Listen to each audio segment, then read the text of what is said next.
그게 여러분이 지금 아직도 이제 처음 수업을 들으시는 분들은 인식 전환이 안 돼 있을 거고요. 한 1년이나 1년 반 정도 수업을 들어야 아, 이게 국어와 외국어로서의 한국어는 이렇게 다르구나 라고 아마 느끼실 수 있을 거예요. 네. 왜냐하면 우리가 이제 가르치는 그 대상들이 네, 한국인이 아니고 네,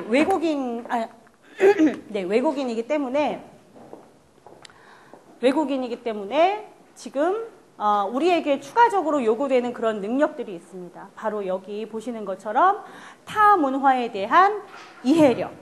네, 타 문화를 이해해야 해요. 이게 뭐 요즘 우리나라 안에서 다문화 이야기하고 있는데 그 다문화가 여러 가지 내용을 포괄하고 있어요. 네, 여러 다양한 그런 문화들이 모여서 하나의 새로운 문화를 형성할 수도 있고 뭐 아니면 그것들이 다 섞여서 또 각각의 고유한 문화를 또 유지하면서 그것이 또 새로운 다문화 사회가 될 수도 있고 뭐 여러 가지 모델들이 있잖아요. 미국식 모델도 있고, 네, 뭐 유럽식 모델도 있고 이런 것들이 있는데 그 안에는 기본적으로 다른 문화에 대한 이해를 할 수 있는 그런 능력이 바탕이 되는 거죠. 네, 그래서 이 외국어로서의 한국어 교육의 교원들에게 기본적으로 요구하는 것 중에 하나가 다른 문화에 대해서 얼마나 이해를 하고 있는가 또는 다른 낯선 것에 대해서 얼마나 수용할 수 있는 그런 능력을 갖고 있는가 이걸 굉장히 중요하게 봅니다. 네. 그래서 우리가 현장에서 이제 교원들을 뽑을 때 이제 저 사람이 얼마나 똑똑한 사람이냐, 네, 얼마나 많이 알고 있고 얼마나 잘 가르칠 수 있는 사람이냐 이걸 보는 거는 기본이고 그 능력이 됐을 때 그 다음에 보는 것이 이제 교원의 인성 부분인데 그 사람이 얼마나 좋은 사람이냐 이것도 물론 보지만 그것과 함께 저 사람이 얼마나 낯선 문화, 우리와 다른 문화에 대해서 수용할 수 있는 능력을 갖고 있는가, 또 낯선 것에 대한 적응력은 얼마나 있는가, 타인에 대한 뭐 배려나 네, 이런 건 얼마나 있는가, 이제 이런 것들을 우리가 최종적으로 보게 됩니다. 그래서 이 타 문화에 대한 이해력을 갖추는 것도 외국어로서의 한국어 교육의 교원에게는 필수적으로 요구가 되는 거예요. 그러면 타 문화를 이해한다는 것은 이제 어떤 것인가? 네, 일단 우리와 다른 문화는 어떤 것들이 있는지에 대해서 좀 소양을 넓혀야 될 것이고, 그리고 머리로만 아는 것이 아니라 그런 문화를 한번 체험을 해보면서 또 느껴봐야 하는 거고, 머리로 이해하는 거하고 내가 실제로 그 상황에 접해서 그것을 내가 수용하고 조화를 이루어 나가는 건 다른 일이거든요. 그러니까 이 타문화에 대한 이해는 머리로만 되는 건 아니에요. 머리로만 되는 것이 아니고 내 체험을 통해서 이 타문화에 대한 이해도 확보를 해 나갈 수 있는 거죠. 네. 그래서 이제 이런 과정을 거쳐서 결국 우리 학부가 추구하는 것은 네, 언어권별 네, 한국어 교원 양성입니다. 이 언어권별이라는 것 안에 지금 이 세계에 보급할 그리고 타문화에 대한 이해력 이런 내용들이 모두 들어가 있는 거죠. 그런 것들을 모두 다 갖추고 있는 그런 한국어 교원을 우리는 양성을 하겠다 이런 목표를 갖고 있습니다. 그래서 교육과정을 구성할 때도 이러한 목표를 이제 실행할 수 있는 전략이 될 수 있는 그런 교과목들을 개발하기 위해서 노력을 계속하고 있고 주기적으로 네, 교육 환경이 변화함에 따라서 교육 시장이 계속 바뀌고 있으니까요. 네, 그거에 따라서 그리고 또 그에 따라서 요구되는 한국어 교원의 여러 가지 자질들 네, 이런 것들을 위해서 정기적으로 교육과정은 계속 바뀌게 될 거예요. 지금까지 우리 학부가 2007년에 최초 교육과정을 가지고 시작이 되면서 지금까지 작게 크게 한 3번 정도 교육과정 개편이 있었어요. 네, 그것들이 모두 그런 관점에서 이루어진 것이고요. 요번에도 네, 이제 지난 학기죠. 네, 지난 학기에 교육과정 개편이 큰 폭으로 있었습니다. 정말 큰 폭으로 있었어요. 네. 그런데 이따가 이 교육과정 개편의 방향은 교과목 소개를 하고 나서 말씀을 드리도록 할게요. 그래서 이번에는 우리 학부에 지금 현재 여러분이 홈페이지를 통해서 확인할 수 있는 한국어학부의 교육과정 구성이 어떻게 돼 있는지, 네, 그거 전체적으로 설명을 드리고, 그리고 교과목별로 특성 말씀을 드리고, 그 다음에 이제 전공 필수를 우리가 이번에 교육과정 개편하면서 다 없앴어요. 네, 없애고 여러분의 선택권을 더 많이 드렸는데, 그러다 보니까 이제 내가 자격증 취득하기 위해서 뭘 들어야 되느냐, 네, 이런 질문이 너무나 많아졌어요. 네, 그래서 한국어 교원 자격 취득을 위해서 수강할 때 참고하셔야 하는 내용, 네, 이런 점들을 좀 말씀을 드리겠습니다. 그래서 여러분 입학하시기 전에는 저희가 너무 급해서 이런 소통을 할 수가 없기 때문에 권장 과목이라는 제목으로 안내문을 드렸고, 많은 분들이 그 지침에 따라서 수강 신청을 하셨을 거예요. 그런데 왜 이런 방향으로 수강 신청을 하라고 했는지 그것에 대한 이해가 부족하셨을 거라고 생각이 들어요. 그래서 그런 부분에 대해서 말씀을 드리도록 하겠습니다. 네, 지금 여러분 홈페이지에서 확인할 수 있는 교육 과정인데요. 그걸 제가 보기 편하게 좀 학년별로 나눴습니다. 나눴고 다 아시겠지만 지금 전공 필수가 없어지면서 다 전공 선택이 됐고요. 그 다음 여기 숫자는 이게 뭔지는 아시죠? 네, 영역이에요. 영역. 다른 학부에는 이런 표기가 없는데 한국어 학부만 지금 영역이라는 표기가 있죠. 있는 이유는 다 아실 거고, 네, 그렇죠? 네, 1영역은 네, 한국어학 관련한 그런 전공이고, 2영역은 일반 언어학 그리고 응용 언어학 그쪽의 교과목이고, 3영역은 한국어 교육 방법론 계열이고, 그 다음 4영역은 이제 한국 문화 계열이고, 아래에 있을 이제 5영역은 교육실습 영역이고, 이것에 대한 이해는 여러분 있으실 거라고 생각이 들어요. 네. 그래서 교과목이 이제 개설이 될 때 어떻게 되느냐 하면 학년 구분보다는 학기 구분이죠. 그래서 내가 1학년이지만 3학년이나 4학년 교과목도 수강 신청할 수 있도록 열려 있어요. 여러분이 수강 신청하실 때. 그리고 또 내가 2학년으로 편입을 했다. 그래도 1학년 과목을 수강하실 수 있도록 다 열려 있고, 3학년으로 편입해도 1, 2, 4학년 과목 다 수강할 수 있도록 열려 있습니다. 그래서 이 사이버 대학은 학년 구분이 거의 없다, 이렇게 보시면 돼요. 형식적으로는 학년 구분이 없습니다. 그래서 학기에 따라서 내가 듣고 싶은 과목을 취사 선택해서 들으시면 돼요. 네. 그렇게 운영하는 이유는 이 사이버 대학이라는 교육기관 자체가 재교육 기능을 포함하고 있는 교육기관이기 때문에 그게 이제 용인이 되는 거죠.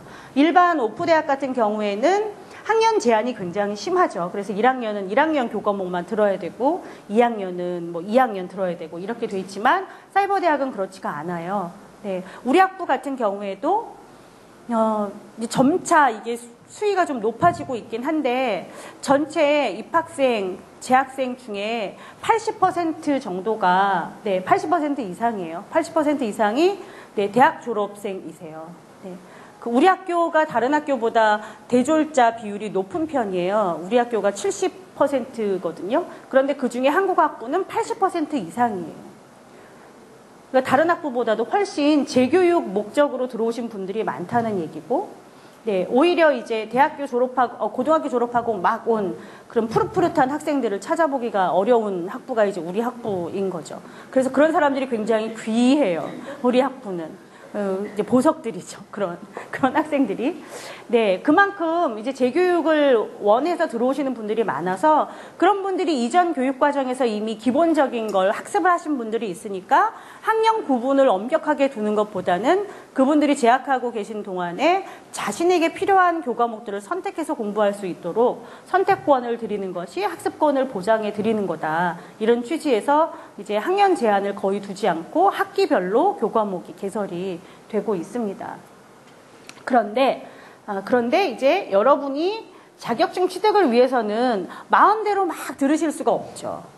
왜냐하면 영역별로 졸업할 때까지 이수해야 하는 학점수가 정해져 있잖아요. 복습 차원에서. 자, 여러분이 한국어 교원 자격증 취득을 위해서 전체 몇 학점을 이수하셔야 될까요? 네, 45학점이죠. 그 중에 1영역은 몇 학점? 네, 6학점 이상이어야 되고요. 2영역도 6학점 이상이고 4영역은 6학점 이상이고 네, 5영역은 3학점 이상이고 그러면 나머지 24학점이 네, 3영역으로 채워져야 돼요. 네. 그래서 졸업하실 때까지 뭐 4년이 걸리든 아니면 네, 3년이 걸리든 아니면 4학기가 걸리든 네, 그 안에 모두 그 영역에 해당하는 학점 수를 이수를 하셔야 돼요. 그런데 그 영역에 해당하는 교과목들을 보면 관계가 굉장히 복잡해요. 복잡합니다. 그래서 어떤 건 먼저 듣고 어떤 건 뒤에 들어야 내가 공부가 쉬운 것들이 있어요. 그리고 순서에 따라 들어야 학습이 용이한 것들도 있고. 그런데 이제 그걸 잘 모르시면 이제 마음대로 이렇게 취사 선택하셔서 공부는 끝났는데 졸업할 때가 됐는데 아직도 뭔가를 잘 모르겠다 하는 분들이 이제 생겨나게 되는 거고, 그런 분들이 마지막 학기에 교육 실습에 가서 네, 이제 통과를 못하는 그런 분들도 나오게 되죠. 그 교육 실습 통과를 못하는 분들은 딱 두 가지예요. 하나는 불성실한 분들. 그분들은 뭐 아예 실습에 안 오신다거나 또는 실습에서 요구한 절차를 정말 잘 밟지 않으시고 당신 마음대로 하셔가지고 실습을 하러 오신 분들. 그러니까 성실하지 못한 분들이죠. 이런 분들이고, 두 번째는 나름대로 성실하게 하셨으나 그 수준이 우리가 통과를 시켜드릴 만큼 만족스럽지 못해서 통과를 못하는 분들. 네, 이 두 부류인데 탈락하시는 분들의 부류는 사실은 불성실하게 하셔서 탈락하시는 분들의 비율이 훨씬 많아요. 훨씬 많아요.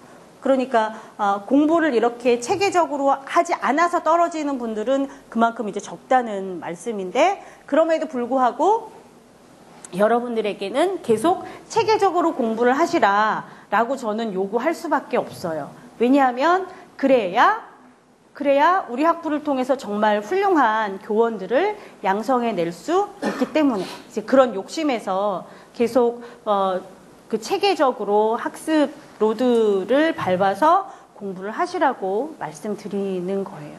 네. 제가 오기 전에 점심을 오늘 누구하고 같이 먹었느냐 하면, 네, 저희 작년에 태국 실습을 갔던 그 치앙마이 와타노 타이파이 앞 고등학교에서 한국어 교원으로 활동을 했던 이정열 선생님이라는 여러분 선배가 귀국을 해서 그분하고 같이 이제 밥을 먹었어요. 그래서 태국에도 올해도 이제 한국어 교원 파견이 지금 진행이 되고 있고, 서류 심사가 1차 끝났고 지금 다음 주에 이제 면접 심사가 남아 있는데, 재작년에 갔던 사람들 중에 이제 재파견 교원이라는 사람들이 있어요. 그러니까 그 사업단에서 다시 계약하는 사람들이 있고, 다시 계약하는 사람들 빼고 나머지 빈 자리만 이제 신규 교원을 뽑아요. 뽑는데 60명, 65명 정도 되거든요. 거기 이제 1년에 파견하는 교사가. 그런데 작년에 65명 파견된 사람 중에서 올해 재파견으로 계약이 된 사람들, 재파견으로 심사 통과를 한 사람들이 20명밖에 되지 않아요. 근데 재파견을 받고 싶다고 신청한 사람이 40명이 넘었어요. 그런데 그 중에 이제 반이 다 떨어지고 반만 살아남은 거죠. 그러니까 40명이 신청했는데 20명만 지금 살아남은 건데, 그 20명 중에 우리 학교 출신은 100% 다 살아남았거든요. 100%? 네. 그래서 사실은 밖에서 말이 많아요. 주최 측의 농간이 아니냐. 그런 얘기가 있지만, 네, 전혀 없어요. 전혀 없는데 그 사람들이 스스로 살아남은 거예요. 어떻게 살아남았느냐 하면 뭐 아부를 했겠어요, 뭘 했겠어요. 네, 현장에서 열심히 일하고, 네, 다면 평가를 실시해요. 거기에서는 해당 학교에서 그 선생님을 관리하고 있는 외국어 계열 주임 선생님하고 교장 선생님이 종합 평가를 해서 평가서를 제출을 하고, 그 다음에 태국 한국어 교육원에서 그 교사를 또 평가를 해요. 그리고 한국 본부에서 평가를 해요. 네, 이렇게 3자가 한 교사를 평가를 하는 거죠. 그래서 여기에서 모두 다 이 교사에 대한 평가가 좋아야 돼요. 네, 좋아야 일단은 재파견 대상자가 되는 거고, 그것에 따라서 이제 우선순위에 따라서 이게 당락이 결정이 되는 거죠. 그렇게 보면 우리 학교 출신들, 그러니까 여러분들의 선배들이 굉장히 잘했구나라는 걸 아실 수 있을 거예요. 네. 근데 그게 저는 그냥 나온 결과가 아니라고 생각해요. 네. 그분들이 학부에서 열심히 과정 이수를 하신 거고, 네. 그걸 통해서 이제 사이버외대 한국어학부 출신들의 능력이 평가를 받은 거라고 저는 생각을 해요. 그래서 여러분들도 그 한국어학부의 교육과정에 대해서 정확히 잘 아시고 어떻게 공부를 하는 것이 내 지식 습득에 도움이 되는지 분명하게 아시고 공부를 해 나가시기를 네, 바라겠습니다. 네, 그래서 이제 하시되 기초 교과목부터 먼저 학습을 하시라 이렇게 제가 지난번에 만났을 때 말씀을 드렸어요. 그래서 1, 2 영역이 학점수는 적지만 내가 시간이 많다. 나는 뭐 1학년, 2학년이다. 그러면 무조건 1, 2 영역을 많이 들어라 라고 제가 권장을 드렸고 3학년인 경우에도 첫 학기에는 1영역, 2영역 교과목들을 많이 들어라. 네, 라고 말씀을 제가 드렸어요. 그런데 여기 지금 색깔 표시가 되어 있는 것들이 있는데요. 이거는 이수의 선후를 좀 가려서 들어야 하는 그런 교과목들입니다. 여기 지금 이번 학기에 개설된 교과목 중에 어휘 형태론이라는 것이 있어요. 이 어휘 형태론은 주로 우리말을 가르칠 때 그 단어 구성이 어떻게 되는지, 그래서 단어를 어떻게 가르치는 것이 좋은지에 관한 기본 학습을 할 수 있는 그런 교과목이에요. 이것이 어휘 형태론이라고 하는 것이. 그래서 이걸 먼저 들으시면 다음 학기에 개설되는 여기 외국어로서의 한국어 어휘 교육론을 들으실 때 지식, 그러니까 내용 지식을 여기서 습득하고 그거에 대한 방법론을 여기에서 학습하시는 거죠. 네. 그래서 나는 이수할 이거 기회가 없어서 못 들었다. 다음 학기에 그런데 나는 어휘 교육을 듣고 싶다. 하시는 분들은 다음 학기에 들어도 되지만 공부할 때 네, 이 내용도 함께 공부를 하셔야 되는 그런 부담이 있죠. 왜냐하면 여기에서 공부한 내용 가지고 여러분 뭐 알죠? 이걸 어떻게 가르치면 좋을까요? 라고 얘기를 하는데 그것을 잘 모르면 어떻게 가르칠까요가 왜 그게 합당한 방법인지 알 수가 없잖아요. 그러니까 이 어휘 교육론, 네, 나는 어휘 교육에 대해서 관심이 있다 하시는 분들은 네, 그걸 네, 신경을 써서 들으시면 되고요. 그 다음에 이번 학기에 네, 발음교육론이라는 교과목이 열렸는데 제가 이번에 입학하신 분들에게는 권장하지 않았어요. 이 교과목을. 왜 그러냐 하면 발음교육론은 발음을 어떻게 가르칠 것이냐인데 발음에 대한 교육을 하기 위해서는 우리말 소리에 대해서 잘 알아야 돼요. 그게 이제 여기 한국어 의문론이라는 교과목이 있어요. 다음 학기에. 그래서 의문론에 대해서 정확하게 알고 그 지식을 바탕으로 해서 발음 교육에 관한 공부를 하시는 것이 학습 흐름에 맞죠. 네. 그런데 이제 만약에 3학년 편입으로 들어오신 분들 같은 경우에는 이 기회가 다 돌아가지 않을 수도 있어요. 왜냐하면 이수할 수 있는 시간이 짧기 때문에 원하는 대로 구성이 안 될 거예요. 그건 저희도 뭐 최대한 3학년 편입하신 분들도 이 흐름을 지킬 수 있게 하고 싶지만 대학 교육과정이라는 것이 4년 흐름을 기본으로 놓고 구성한 거라서 3학년 편입하신 분들 중에는 만족스럽지 않은 부분이 발생할 수밖에 없어요. 네, 그래서 이 교육과정 구성은 1학년 입학하신 분들 중심으로 해서 구성이 돼 있는 그런 흐름입니다. 네. 그리고 지금 다음 학기, 네, 3, 4학년을 보면은요, 네, 이번 학기에도 이런 교과목이 있었어요. 문법 교육론. 그런데 역시 신입학하신 분들에게는 제가 권장하지 않았죠. 왜냐하면 여기도 방법론이잖아요. 그러니까 방법을 이야기하려면 내용을 알아야 되는데 그 내용은 2학기 때 외국어로서의 한국어 문법론에서 다루고 있어요. 그래서 여러분이 다음 학기에 외국어로서의 한국어 문법론 수강을 하시고 그리고 나서 네, 그 다음 학기죠. 그러니까 내년 1학기가 되겠죠. 내년 1학기에 있는 외국어로서의 한국어 문법론을 수강하시면 좋겠고, 이렇게 무슨 문법 교육론, 발음 교육론, 무슨 교육론이 굉장히 많잖아요. 네. 그런데 그 중에서도 기본이 되는 것이 있고, 그 다음 필수가 되는 것이 있고, 그 다음 선택 가능한 것들이 있어요. 네. 그 부분을 좀 말씀을 드리면요. 이번 학기에 개설되는 것 중에 제가 권장드린 것이 이런 게 있을 거예요. 1 영역에서는 한국어 어문 규정을 제가 들으시면 좋겠다라고 권장했고, 그 다음 기초 문법. 네, 그래서 기초 문법도 제가 권장을 드렸어요. 그래서 어문 규정, 기초 문법을 들어라라고 제가 권장을 드렸는데, 이 어문 규정은 쉽게 말씀드리면 맞춤법 띄어쓰기예요. 맞춤법 띄어쓰기. 그런데 요즘 교사들도 맞춤법 띄어쓰기 잘 못하는 사람들이 많아요. 잘 못하는 사람들이 너무 많아서 지금 최근에 올해죠. 네. 그 대학부설 한국어 교육기관에서도 젊은 교사들이 맞춤법 오류가 있는 교사들이 나타나고 있어서 너무 심각한 거죠.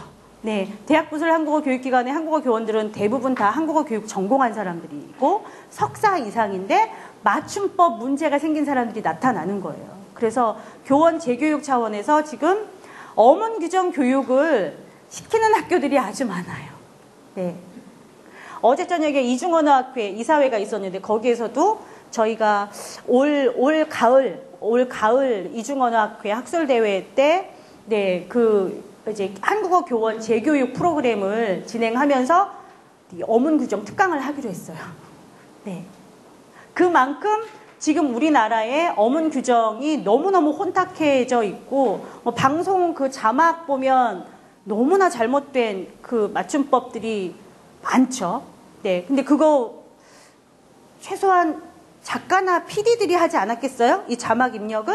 대부분은, 네, 이렇게 PD 훈련받는 사람들이 하고 있는 걸로 나왔는데 PD 되기 얼마나 어려운지 아시죠? 네. 그런데도 맞춤법이 그 모양이라는 거예요. 네. 그래서 이 어문 규정은 가장 기본적인 그런 능력이고, 교육 실습 때 저희가 교환을 받고 교환해서 평가하는 영역 중에 어문 규정이 있어요. 맞춤법 띄어쓰기 평가해요, 우리가. 네. 그래서 정말 교육 내용을 잘 구성했고 수업도 잘 했는데 맞춤법 띄어쓰기가 엉망이다. 그러면 생각을 해보세요. 그런 사람을 한국어 교원 자격증을 줘서 내보낼 수 있겠어요? 네, 내보낼 수 없죠. 그런 사람은. 그래서 맞춤법 띄어쓰기 굉장히 강하게 봐요. 네. 왜냐하면 말 가르치는 사람의 기본이니까. 그래서 이 어문 규정 중요한 교과목이고요. 그 다음에 기초문법 같은 경우에는 내가 한국어 문법 용어를 난 정말 모르겠다. 내가 중고등학교 다닐 때도 국어 공부 내가 제일 싫어했고, 그 다음 대학에 가서도 나는 이쪽 공부 안 하고 무슨 사회나 이공계열, 난 이쪽 공부를 해서 도대체 무슨 관형형 이런 게 난 뭔지 모른다. 용어를 모른다. 그런 분들. 그래서 정말 한국어의 기초가 되는 그런 문법들을 여기선 설명하고 있어요. 주로는 문법 용어들을 설명하는, 그래서 문법 용어를 이해하는 데 목표를 두고 있는 교과목이에요. 그래서 외국인, 내 모국어가 한국어가 아니다. 네, 우리 학부에 굉장히 많아요. 여러분들 수업 들을 때도 외국인들이 많이 섞여 있는데 그 한국 이름을 갖고 있어서 드러나지 않는 그런 외국인들이 있고요. 왜냐하면 이미 한국 국적을 가져서. 네, 그런 외국인들이 있고, 외국 이름을 쓰고 있으나 모국어가 한국어인 사람도 있어요. 네, 외국 국적을 취득하고 있어서, 네, 외국 이름을 쓰고 있지만 한국인인 사람도 있고, 네, 아무튼 외국인들이 꽤 많아요. 우리 학부 안에. 네, 그래서 이 교과목은 그런 분들을 위해서 만든 교과목이에요. 그래서 문법 용어를 이해할 수 있도록 도와주는 그런 교과목이고요. 네. 그리고 제가 외국어 습득론도 추천을 드렸을 텐데, 이 외국어 습득론은 외국어를 어떻게 습득하는가와 관련된 이론적인 내용들이 많이 나와 있어요. 그런데 이 이론들이 어디에 다 적용이 되느냐 하면 무슨 방법론, 즉 3영역에서 다루는 어떤 교육 방법에 대한 이론에 근거가 되는 그런 정보들이 아주 많아요. 언어 습득론에 들어있는 이론들이. 그래서 이 외국어 습득론을 공부를 하시면 3영역에서의 방법론의 그 이론들을 이해하는데 도움이 많이 될 수 있어요. 네. 그래서 이것도 추천을 드렸죠. 그리고 이제 1학년 1, 2학년에 2학기로 가면 여기부터는 조금 여러분이 이제 선택할 수 있는 그런 범위들이 생기는데요. 아까 의문론하고 발음교육 관련이 된다고 말씀드렸고, 그 다음 1영역의 문법론하고, 그 다음에 여기 문법교육론이 관련된다고 말씀을 드렸어요. 네. 이런 것처럼 여기에서는 여러분들이 내가 한국어 문법 중에 좀 구체적으로 알고 싶다 하는 것들을 선택하시면 돼요. 또는 내가 어떤 방법론에 대해서 나는 관심이 많다 할 때 선택하시면 돼요. 예를 들어서 나는 발음교육을 나는 공부를 하고 싶다 하는 분들은 의문론을 듣고 발음교육론을 듣도록 계획을 세우세요. 그런데 이제 3학년 편입 같은 경우에는 시간이 별로 없어서 다 들을 수가 없어요. 나는 발음도 듣고 싶고 문법 교육도 듣고 싶고 한데 이론을 듣고 방법론을 듣기에는 시간이 너무 없으니까 취사 선택을 하셔야 되는 그런 이제 때에 놓이실 거예요. 그렇게 되면 이 내용학을 버리고 방법론만 선택할 수도 있어요. 네. 또는 일부 방법을 포기를 하고 문법론과 문법교육론 그거 하나만 선택하실 수도 있어요. 네. 그런데 우리가 이제 말을 가르칠 때 발음도 중요하고 문법도 중요해요. 문법도 중요하고 여기처럼 어휘 교육도 중요하죠. 이거 단어 교육도 중요해요. 네. 그래서 여기 어디 갔나? 어휘 형태론이 사라졌네. 네, 여기 어휘 형태론 듣고 이렇게 가는 거. 이것도 중요한데 다 할 수 없으니까 저기서 이제 본인이 나는 뭐에 더 관심이 많나를 선택하셔야 돼요. 발음 교육에 관심이 많은지, 어휘 교육에 관심이 많은지, 네, 또는 문법 교육에 관심이 많은지 취사 선택을 하시되 어휘나 발음 교육을 등한시하더라도 절대로 등한시할 수 없는 게 있어요. 뭘까요? 문법 교육이에요. 이 문법 교육. 네. 문법 교육은 한국어 교육을 하는 사람들이 한국어 교육에 들어가면서부터 나올 때까지 항상 어깨에 짐으로 달고 다니는 그런 내용이에요. 네. 왜냐하면 외국인들이 한국어 배울 때 한국어 문법을 가장 많이 요구를 해요. 이유는 뭐 문법 안 배우고 뭐 영어나 이런 건 잘 가르치던데? 그럴 수 있죠. 그런데 영어 학습자들하고 한국어 학습자들하고는 지금 현재는 달라요. 영어는 어린아이부터 뭐 노인까지 다양한 세대들이 다 배우죠. 특히 어릴 때 영어를 접한 사람들은 문법 공부를 구체적으로 하지 않고도 영어를 습득할 수 있어요. 그런데 지금 현재 한국어 교육에서 우리가 접하는 그 학습자들의 대부분은 성인들이에요. 그런데 성인들은 자기 모국어에 대한 지식이 이미 틀이 박혀져 있고 이론적으로 접근을 하게 돼요. 그래서 한국어를 배울 때도 문법에 대한 질문과 문법 학습을 너무나도 원해요. 그리고 오히려 그걸 가르쳐 줬을 때 더 효과적으로 교육이 되기도 해요. 네. 한국어의 문법에 대해서 알려줄 때. 그래서 여러 가지 선택하실 때 나는 시간이 없다 하시는 분들은 이 발음 교육이나 어휘 교육 이런 것보다는 난 꼭 하나만 해야 된다. 시간이 없다. 그러시는 분은 문법 교육론은 꼭 들으시기를 권장을 하고 있어요. 그러니까 문법 교육을 듣기 위해서는 문법론에 대한 지식이 있어야 되겠죠. 3학년 편입생 중에 문법론을 안 듣고 문법 교육론 들으시는 분도 있어요. 왜냐하면 도저히 그렇게 시간표가 안 나오니까. 네, 그런 분들한테는 제가 말해요. 지금 이번 학기에 문법교육론 수강하시는 분들한테도 제가 그랬어요. 문법론 수강 안 한 사람들은 문법론 교재를 옆에다 갖다 놓고 끼고 날마다 공부를 하면서 문법교육론을 들어라. 네. 그렇지 않으면 제대로 학습을 할 수 없다. 이렇게 얘기를 했어요. 왜냐하면 여기에서는 방법론 이야기만 할 수 있지. 시간이 없으니까요. 가르치는 사람도. 네. 그 내용학에 대한 이야기를 할 수가 없어요. 그러니까 그건 다 안다고 치고 그걸 어떻게 가르칠 것이냐에 대한 이야기만 할 수밖에 없거든요. 네, 그래서 문법론, 문법교육론은 어찌 보면 한국어 교육에서 필수 교과목이라고 할 수가 있어요. 네, 그렇게 들으시고 그 다음에 또 이제 그 기본적으로 들으셔야 되는 교과목 중에 3영역으로 이제 넘어가면, 네, 교육학개론은 제가 다 들으시라고 그랬을 거예요. 전공의 개론이니까. 네, 외국어로서의 한국어 교육이라는 학문의 개론이니까.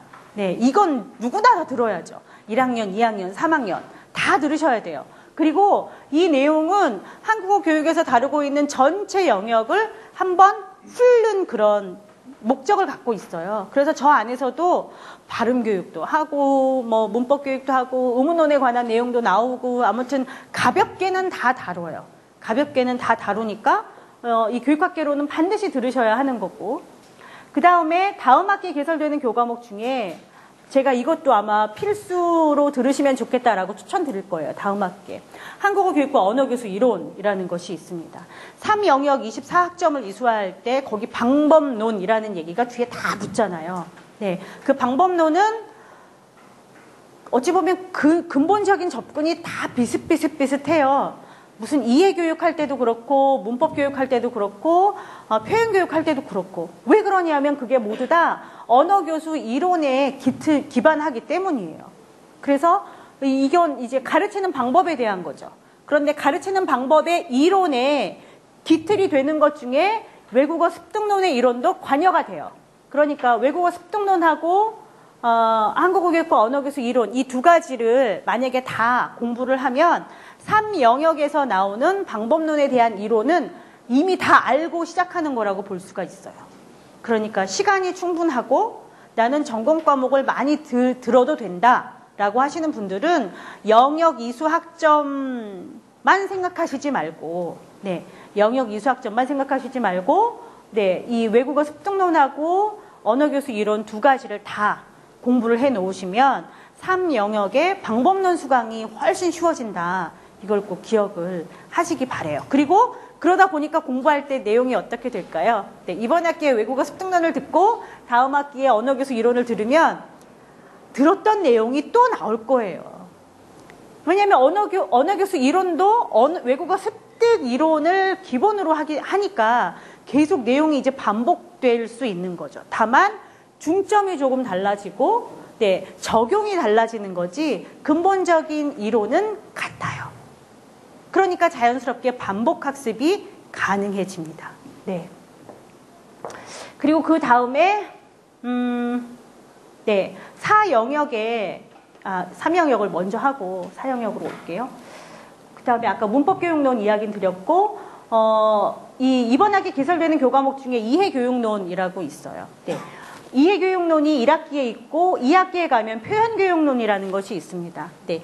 이해 능력이라고 하는 것은 듣고 그 다음에 읽고 내용을 이해하는 능력이에요. 그래서 외국어 교육의 4가지 기능, 듣기, 말하기, 읽기, 쓰기 4가지 중에서 이해교육이라고 하면 그 영역은 듣기와 읽기 교육에 관한 내용이 여기에 들어가 있어요.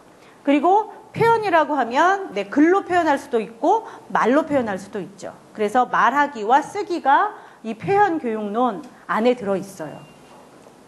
여러분 선배들은 이 4가지 영역을 각각 공부를 했어요.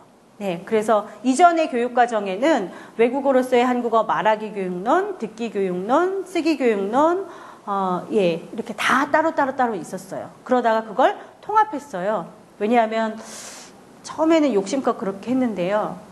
이게 하다 보니까 네, 대학원에 가서 그건 공부를 하고 네, 학부에서는 간단하게 기초만 하고 가자. 네, 그게 이제 한국어 교육의 대세가 됐어요.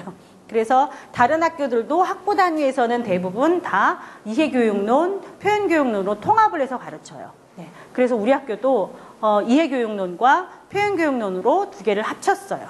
네, 합쳐서 지금 축소해서 지금 운영을 하고 있는 건데, 말하기, 듣기, 읽기, 쓰기도 이게 언어교육에서는 기본이 되는 기능이니까 여러분이 여력이 된다면 이해교육론 듣고 표현교육론도 듣는 게 제일 좋죠. 제일 좋아요. 네. 그건 알아서 하세요. 네.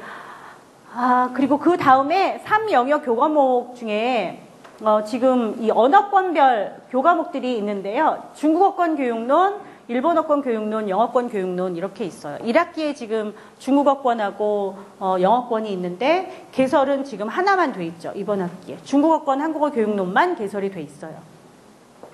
왜 그러냐면 이 세 개 교과목이요. 언어권별 한국어 교육에 대한 전반적인 내용을 다 다루고 있어요. 그러니까 중국어권 한국어 교육론을 들어가면 그 중국에서 한국어 교육이 현재 어떻게 되고 있는지 현황을 소개를 하고 그 발음이나 문법이나 문화 이런 영역에서 중국어를 모국어로 하는 학습자들이 한국어 학습을 어떻게 해나가고 있고 어떤 점을 어려워하고 그럼 그런 부분들은 왜 그런 어려움을 겪는 거고 그럼 그걸 어떻게 교육을 하면 향상시킬 수 있을까 이런 흐름으로 이 세 교과목이 모두 다 그렇게 구성이 돼 있어요. 각각의 언어권 학습자들을 대상으로 해서. 네. 그래서 우리 학부에서는 이게 굉장히 특성화된 교과목이에요. 다른 학교에 대한민국의 어느 학교도 이런 교과목을 지금 운영하고 있는 학교가 없어요. 우리 학교에만 있어요. 이 교과목이. 그런데 이걸 이제 이렇게 순환적으로 운영하는 이유는 그 국립국어원에서 교과목 심사를 해요. 우리가 이제 교과목을 마음대로 개설하는 게 아니고 여러분이 자격증 취득을 하기 위해서는 우리 학교에서 과목 하나하나씩 다 심사를 받아요. 그래서 우리 학교에 영어권 한국어 교육론이라는 교과목이 있다. 3영역으로 교육을 하겠다. 이걸 보고 승인을 해주면 우리 학교에서 이 과목을 들은 학생은 3영역 이수학점으로 인정을 해라 라고 이제 우리가 국립국어원에 요구를 하는 거고 국립국어원은 그거에 따라서 심사를 해요. 그런데 이 세 교과목에 대해서 국립국어원 그 한국어 교원 자격증 그 심사위원회의 의견이 세 교과목이 대상 언어권은 다르긴 한데 사실은 유사 기능을 하는 교과목이다. 그러니까 만약에 어떤 학생이 3영역 그 이수학점 24학점 안에 이 세 과목을 다 듣고 9학점으로 신청을 하게 되면 한국어 교육에서 반드시 이수해야 하는 다른 교육들, 예를 들면 문법 교육이나 이해 교육, 표현 교육 이런 영역을 빼고 이걸로 대체할 수도 있지 않느냐. 그렇게 되면 이 사람이 한국어 교원으로서 갖춰야 되는 기본 능력을 갖추지 못하고도 자격증 취득이 가능하다는 의견이 나왔다. 그러니까 가능하면 학생들이 이 세 개의 교과목 중에 자기가 원하는 그러니까 자기가 관심이 있는 언어권 하나를 선택해서 듣도록 지도를 해달라라는 요청이 들어왔어요. 그래서 우리가 이 교과목 여러분 수강 신청하면 교과목 안내에도 그런 얘기를 꼭 밝히고 있고 그러니까 중복 카운팅이 되지 않는다. 심사자에 따라서 두 개를 들었지만 하나만 인정할 수 있다. 이런 얘기를 밝히고 있고 그렇게 했음에도 불구하고 그런 사례들이 나타나서 저희가 제도적으로 그걸 그냥 차단해 버리려고 그래요. 그래서 학기별로 이렇게 순환적으로 개설을 할 거예요. 그래서 올해 중국어권이 개설이 됐으니까 내년 1학기에는 영어권이 개설이 될 거예요. 네. 그럼 일본어권은 매년 하겠네? 네. 요거는 순환적으로 운영이 돼요. 그래서 올 2학기 때 일본어권이 열리면 내년 2학기 때는 열리지 않을 거예요. 이 교과목이. 네. 그런 교과목들이고 여러분들도 언어권에 따라서 관심 있는 언어권을 선택을 해서 들으시면 좋을 것 같습니다. 그리고 여기 이제 2영역 교과목 중에 대조언어학이라는 교과목이 다음 학기에 개설이 될 거예요. 그런데 이 대조언어학은 한국어와 다른 언어를 이렇게 대조를 하는 거죠. 대조를 하면서 공통점과 차이점이 무엇인가를 논하는 그런 교과목인데 이 교과목을 우리 지금 사이버외대 한국어학뿐만이 아니고 한국외대 안에서 운영되고 있는 모든 한국어 교육 전공에서는 우리 교수님들이 거의 필수로 들어라 라고 요구하고 있는 교과목 중에 하나예요. 왜냐하면 이 외대 한국어 교육의 목표가 언어권별 한국어 교육이거든요. 우리 학부만 그런 게 아니고 한국 외대 교육대학원이나 일반 대학원도 그래요. 그런데 그 학습자들의 모국어를 기반으로 해서 교육을 하려고 하면 교사가 학습자 언어와 한국어의 차이점에 대해서, 차이점과 공통점에 대해서 알지 못하면 네, 그 실수를 굉장히 많이 하게 돼요. 그리고 두 언어의 공통점과 차이점을 알고 교육 내용을 구성할 때 학습자들이 힘들지 않게 공부할 수 있는 방법들을 도출을 해낼 수가 있어요. 그래서 특히 해외에서 한국어를 나는 교육하고 싶다 하는 분들, 어떤 특정 언어권에 가서 내가 교육을 하고 싶다, 또는 특정 언어권 학습자를 대상으로 한 한국어 교육을 하고 싶다 하는 분들은 이 대조언어학을 꼭 들으시기를 바라요. 그리고 다른 학교에는 대조언어학이 개설이 안 된 학교들이 많아요. 왜냐하면 대조언어학을 강의할 수 있는 사람이 대한민국 한국어 교육 전공에 별로 많지 않아요. 네, 별로 없어요. 밖에 나가보세요. 딱 한 권 있어요. 한국어 교육 전공으로 대조언어학 저서를 갖고 계신 분. 우리 학교 허영 선생님. 딱 한 분밖에 안 계세요. 그분이 계시기 때문에 이 강의가 가능한 거거든요. 그러니까 이것도 우리 학교에서 공부할 때 들을 수 있는 좋은 교과목이다. 이렇게 소개를 드리고 싶고, 그 다음 이제 사영역은 저희가 요번에 교육과정 개편하면서 가장 많이 보강을 한 영역이 이 사영역이에요. 그런데 사영역의 교과목을 다른 학교들하고 비교를 해보시면 아마 이 사영역 교과목에서 가장 많은 차이를 보일 거예요. 여러 학교들이. 그래서 이 학교에서 추구하는 그 한국어 교육의 방향이 어떻게 다른가를 아실 수 있을 텐데, 우리 옆에 있는 경희사이버 같은 경우에는 한국학 영역 교과목들이 굉장히 많아요. 사영역에. 무슨 민속학이나 한국 전통 복식, 한국 전통 음식, 뭐 이런 한국학 영역이 굉장히 강해요. 그 학교는. 예, 기본 베이스가 경희대학교 국문과 자체가 그런 민속학 영역에 그 인프라가 굉장히 좋거든요. 그래서 그 학교는 그걸 강점으로 부각을 하고 있어요. 그런데 이제 우리 학교는 그거보다는 아까 말씀드린 것처럼 해외 한국어 교육을 위한 준비가 필요한 그런 교과목들을 좀 중점으로 하고 있어서 그 사영역의 교과목들을 보면 물론 이 고전문학의 이해나 뭐 현대문학의 이해, 그 다음에 문학개론, 문화에 대한 이해 뭐 이런 게 있긴 하지만 지금 새로 추가가 된 것이 한국 대중문화의 이해, 그리고 재외동포의 역사와 문화, 네, 이런 것들이 좀 추가가 지금 됐어요. 근데 이제 이번 학기에는 새로 추가된 그런 교과목들이 지금 별로 없죠. 지금 한국문화와 타문화 이해도 여러분이 그 다른 문화에 대한 이해를 좀 돕기 위해서 지금 개설이 된 그런 교과목인데, 이 교과목은 이렇게 돼 있어요. 이 영어나 중국어나 일본어는 우리가 너무나 많이 좀 뭔가 들어서 잘 알고 있잖아요. 그런데 한국어 교육을 할 때 우리가 국내에서 많이 접하는 외국인들 중에 일본인, 중국인, 뭐 미국 영어를 쓰는 사람 이런 사람들보다는 오히려 기타 문화권 사람들이 더 많아요. 특히 동남아시아에서 온 사람들. 네, 그리고 최근에는 이제 그 아랍 쪽에서 오는 사람들도 늘어나고 있고 지금 이렇게 좀 추세가 많이 달라지고 있어요. 네, 그래서 지금 여기에서는 우리가 영중 1 이외의 학습자들에 대한 이해를 할 수 있도록, 네, 그 동남아시아와 그 중앙아시아, 네, 이런 쪽에 학습자들을 이해할 수 있도록 지역별로 이렇게 나누어서 그쪽에서 한국어 교육을 했던 분과 그쪽 문화 전문가, 네, 이런 분들이 많이 나오세요. 많이 나와서 강의를 해줘서 가볍지만, 네, 가볍게라도 해당 지역에 대해서 이해를 할 수 있고, 네, 해당 지역 학습자를 만나서 접했을 때 그 학생이 왜 그런 언행을 하는지, 왜 그런 태도를 보이는지를 감은 잡을 수 있도록, 네, 해드리는 그런 내용을 여기에서 제공을 하고 있어요.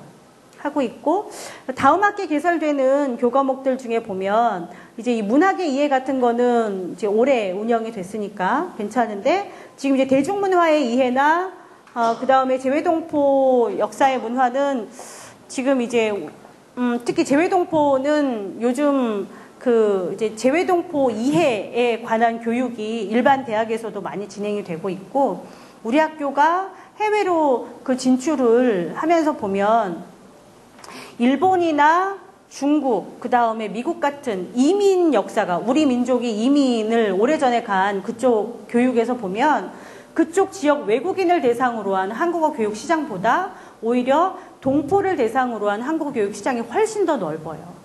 특히 미국 같은 경우에는 여러분이 미국에 가서 여기서 공부를 마치고 미국에 가서 외국인을 대상으로 한 한국어 교육을 하게 될 가능성은 굉장히 낮아요.